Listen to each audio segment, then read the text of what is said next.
ಓಂ ಶ್ರೀ ಗುರುಭ್ಯೋ ನಮಃ. ಶ್ರೀಮದ್ಭಗವದ್ಗೀತಾ 5ನೇ ಅಧ್ಯಾಯ 16ನೆಯ ಶ್ಲೋಕ. ಜ್ಞಾನೇನ ತು ತದಜ್ಞಾನಂ ಯೇಷಾಂ ನಾಶಿತಮಾತ್ಮನಃ ತೇಷಾಂ ಆದಿತ್ಯವಜ್ಞಾನಂ ಪ್ರಕಾಶಯತಿ ತತ್ಪರಂ. In the case, however, of those whose said ignorance has been destroyed by true knowledge of God, that wisdom, shining like the sun, reveals the Supreme.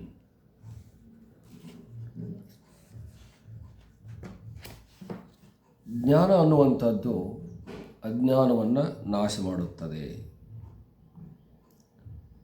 ಅಜ್ಞಾನ ನಾಶವಾದ ಮೇಲೆ ಆ ಜ್ಞಾನವು ಪರವಸ್ತುವನ್ನು ಪ್ರಕಾಶಗೊಳಿಸುತ್ತದೆ ಅಂತ.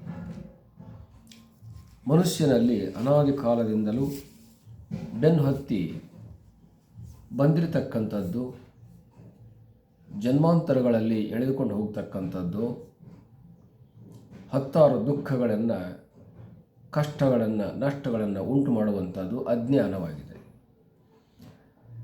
ಆ ಅಜ್ಞಾನವನ್ನು ನಾಶ ಮಾಡುವುದೇ ಜ್ಞಾನವಾಗಿದೆ. ಅಜ್ಞಾನ ಅನ್ನುವಂಥದ್ದು ಮನುಷ್ಯನು ಎಷ್ಟೇ ಸಮರ್ಥನಾಗಿದ್ದರೂ ಕೂಡ ಅವನನ್ನು ಅಸಮರ್ಥನನ್ನಾಗಿ ಮಾಡುತ್ತದೆ. ಅಜ್ಞಾನ ಅನ್ನುವಂಥದ್ದು ಮನುಷ್ಯನು ಎಷ್ಟೇ ಬುದ್ಧಿವಂತ ಅಂತ ಹೇಳಿಕೊಂಡರೂ ಕೂಡ ಅವನ ಬುದ್ಧಿಯನ್ನು ಮಂಕುಗೊಳಿಸಿಬಿಡುತ್ತೆ. ಅಜ್ಞಾನ ಅನ್ನುವಂಥದ್ದು ಅವನನ್ನು ದುರ್ಬಲನನ್ನಾಗಿ ಮಾಡುತ್ತದೆ. ಅಂಥ ದುರ್ಬಲ ಮಾಡ್ತಕ್ಕಂಥ ಅಜ್ಞಾನವನ್ನು ಜ್ಞಾನ ಅನ್ನುವಂಥದ್ದು ನಾಶ ಮಾಡುತ್ತದೆ. ಜ್ಞಾನದ ಬಲದಿಂದ ಅಜ್ಞಾನದ ಕೇಡು.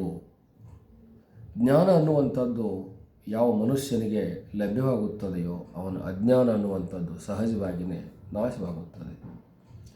ಹೇಗೆ ಪ್ರಕಾಶ ಅನ್ನುವಂಥದ್ದು ಉಂಟಾಯಿತು ಅಂತ ಆದಮೇಲೆ ಕತ್ತಲೆ ಅನ್ನುವಂಥದ್ದು ಹೋಗುತ್ತದೆಯೋ, ಕತ್ತಲೆಯು ನಾಶವಾಗುತ್ತದೆಯೋ, ಗಹನವಾಗಿರ್ತಕ್ಕಂಥ ಕತ್ತಲೆ ಆಗಿದ್ದರೂ ಕೂಡ ಪ್ರಕಾಶವನ್ನು ಹಚ್ಚುವ ಮೂಲಕವಾಗಿ ಆ ಪ್ರಕಾಶವು ಆ ಕತ್ತಲೆಯನ್ನು ನಾಶ ಮಾಡಿ ಅಲ್ಲಿರತಕ್ಕಂಥ ವಸ್ತುಗಳನ್ನು ತೋರ್ಪಡಿಸುತ್ತದೆ.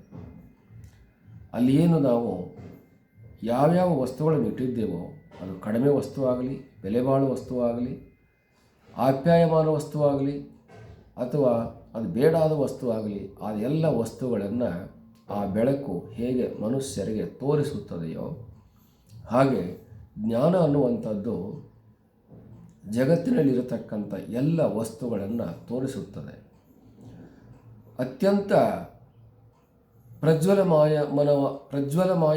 ಪ್ರಜ್ವಲಮಾನವಾಗಿರತಕ್ಕಂಥ ಆತ್ಮವಸ್ತುವನ್ನು ತೋರಿಸುತ್ತದೆ.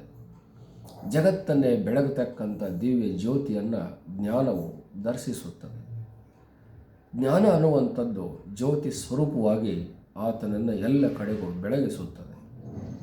ಅವನಲ್ಲಿರತಕ್ಕಂಥ ಎಲ್ಲ ಕಲ್ಮಶಗಳನ್ನು ಹೋಗಲಾಡಿಸಿ ಅವನಲ್ಲಿರತಕ್ಕಂಥ ಎಲ್ಲ ವಸ್ತುಗಳನ್ನು ಪ್ರಕಾಶಿಸುತ್ತದೆ.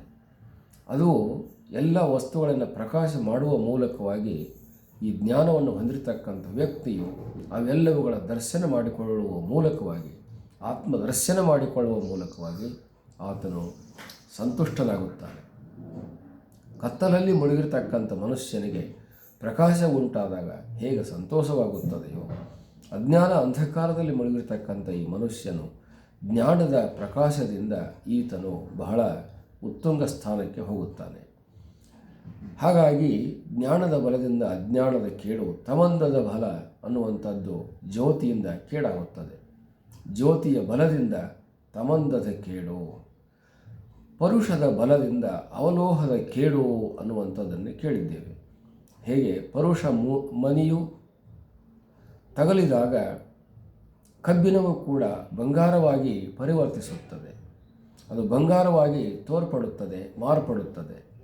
ಹಾಗೆ ಅಜ್ಞಾನವು ಕೂಡ ಜ್ಞಾನದ ಬಲದಿಂದ ನಾಶವಾಗುತ್ತದೆ.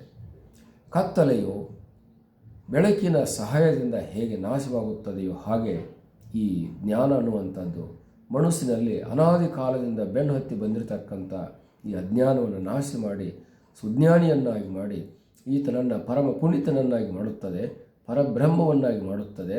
ನಾನೇ ಆ ಪರಬ್ರಹ್ಮ ವಸ್ತು ಅನ್ನುವಂಥ ಮಟ್ಟಕ್ಕೆ, ನಾನೇ ಆ ಪರಬ್ರಹ್ಮ ವಸ್ತು ಅನ್ನುವಂಥ ನಿಲುವಿಗೆ ಹೋಗಿ ನಿಲ್ಲಿಸಿ ಇವನನ್ನು ಸಂತೋಷ ಸುಖಿಯಾಗಿ ಮಾಡುತ್ತದೆ ಅನ್ನುವಂಥ ಅಭಿಪ್ರಾಯವನ್ನು ಇಲ್ಲಿ ಹೇಳಲಾಗಿದೆ. ಹರಿ ಓಂ ತತ್ಸತ್.